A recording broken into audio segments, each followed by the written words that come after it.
माथेरानजवळील Pep किल्ल्यावर पर्यटकांचा पाय दोन भल्या मोठ्या दगडांच्या मध्ये अडकला. अतिशय अवघड प्रसंग. ग्रामस्थ, पोलीस दल व बचाव टीम यांची प्रयत्नांची पराकाष्ठा. अखेर रोहन कदम या तरुणाची जीवघेण्या प्रसंगातून सुटका. पेप फोर्ट विकटगड हा महाराष्ट्रातील रायगड जिल्ह्यात नेरळ आणि माथेरानच्या डोंगर रांगेत असणारा किल्ला. पेप किल्ला आनंदवाडी येथे रोहन जिनोरस कदम वय 25 राहणार ठाणे ह्या पर्यटकांच्या पायावरती मोठा दगड पडला.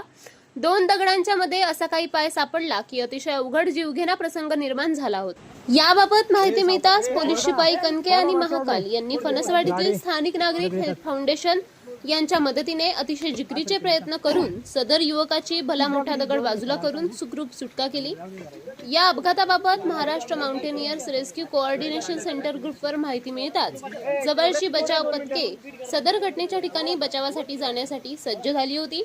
पावसाळी डोंगरवाटा निसरड्या होत असतात, त्यामुळे पुरेशा माहिती अभावी अनोळखी ठिकाणी जाणे टाळावे अशा बचाव पथकांकडून सूचना करण्यात येत आहे. Jhanjhavat news bureau report, Matheran, Raigad. कृपया झंझावात सोबत जोडून राहण्यासाठी लाईक करा, शेअर करा, सबस्क्राईब करा आणि बेल आयकॉनवर क्लिक करा.